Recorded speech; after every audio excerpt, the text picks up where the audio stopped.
The news day continues here on One News Now. I'm Charles Lejano. Manila Mayor Isko Moreno has just confirmed his presidential bid for 2022. To give us more details on this campaign, we have Rommel Lopez now joining us live from Manila. Good afternoon, Rommel. Kamusta ang naging event? Marami ba nagpunta? Yes, Charles, Manila Mayor Isko Moreno officially joins the presidential race together with his running mate, Dr. Willie Ong, under the Action Democratic Party this morning. Moreno launched his election bid in front of his housing project here in Baseco, in Tondo, Manila. Under the slogan, of the Filipinas, Bilis, Moreno will be vying for the highest position in the land come May 2022. He literally asked the Filipino people to consider his application for the next year's election. Moreno in his speech said that it is not his ambition that made him decided to do so or to run, but the worsening situation confronted him because of the mishandling of the COVID situation in the country. He immediately took a swipe against the present administration with their COVID response. He noted that having a running mate like Dr. Willie Ong is an added boost of the next administration will still be facing the COVID problem. Moreno said that he will be a willing president and he can work with everybody despite their political affiliations. Charles? Thanks for that, Rommel. That was Rommel Lopez reporting live from Manila. With barely a week left for the voters' registration period, COMELEC has enlisted the help of PUP students to urge more people to register for next year's elections. Mobile journalist Jacob Lazaro gives us a front seat to the story.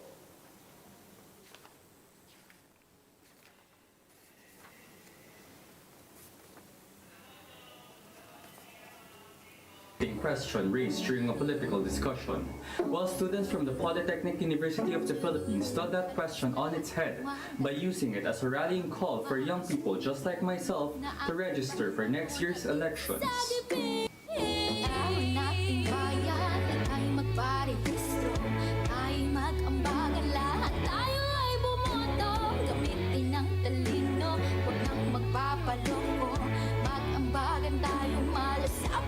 With voter registration ending on September 30, the youth are finding new and creative ways to get their friends and classmates to sign up and be counted. Ayoko na. Kunin niyo na ako. Wala akong kwenta. Huwag mo isipin wala kang halaga. May kwenta ka.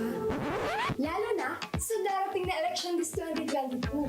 These are video productions made by PUP students now being used by COMELEC for a last push for late registrants. COMELEC, huwag sayang ng boto. May kwenta ka, kaya magparehistro ka. Kung ganon, may kwenta pala ako. May kwenta ako. According to the COMELEC, 52% or 32 million of the total voting population are aged 18 to 40 or the young people. And as of last July, there have been more than 4 million new voters. Experts believe that if only all the registered youth voters actually vote, they can make or break a presidential candidate, since their numbers are higher than the number of voters that any presidential candidate has ever received. Such is the message of a song by Abigail Hilario that tells the true power of getting to choose our own leader. Laging kino-question na, may ambag ba kayo? Kabataan lang naman kayo, hindi nagbayad ng tax. Lagi kaming ginaganon. So, parang ang sinasabi ko, dun sa song, meron kang magagawa. Bakit? 52% ng voter ay mga kabataan. Nating bayan, ika'y magparehistro. Tayo'y mag-ambagan lahat. Tayo ay bumoto. Gumitin ng talino. Huwag nang magpapaloko. Mag-ambagan tayong malas ang pagbabago. There are only 9 days left before registration ends on September 30. And for those who have the biggest stake in their future, it really is a chance to make a difference. Kasi may kwenta ka at may ambag ka. I'm Jacob Lazaro and we are One News. Despite having earlier described the arbitral award as a mere piece of paper, President Duterte is now saying that no one can diminish its importance in settling international disputes in the South China Sea. Duterte told the United Nations that the arbitral award, junking China's claims in the West Philippine Sea, is a benefit to all who subscribe to the law. The president backtracks on his earlier statement the award was a mere piece of paper that they could throw into the wastebasket. And according to Duterte, the Hague ruling and the 1982 UNCLOS provide a fair solution to territorial disputes and allows them to be resolved peacefully. He also stressed that no nation can deny its importance. The 1982 UNCLOS and the 2016 Arbitral Award of the South China Sea provide a clear path towards a just, fair, and win-win solution for all.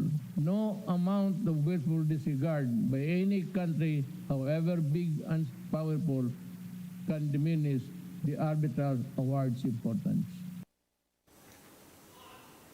Also present in the UN General Assembly was Chinese leader Xi Jinping, who said China is aiming to provide 2 billion COVID-19 doses to the rest of the world by the end of the year.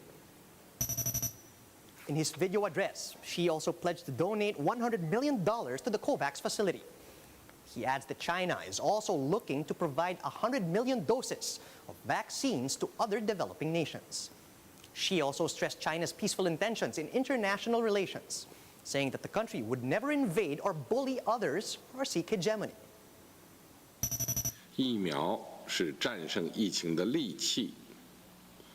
我多次强调，要把疫苗作为全球公共产品，确保发展中国家的可及性和可负担性。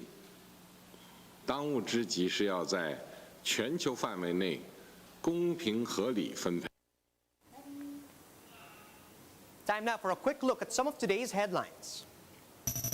The Octa Research Group says the COVID-19 reproduction number in Metro Manila has decreased further to 1.03. President Duterte talks about vaccine inequity in his latest speech before the UN General Assembly and slams rich nations who are supposedly hoarding COVID-19 vaccines. And the Games and Amusement Board summons San Miguel player Daniel de Guzman due to alleged game fixing. And those are the top stories at this hour.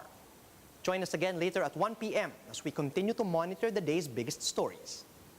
You can also catch One News on Signal Play. You can register for a free account now at www.signalplay.com so you can stream One News live anytime and anywhere. I'm Charles Lejano. Mask on, wash hands, and stay safe, Philippines. We are One News.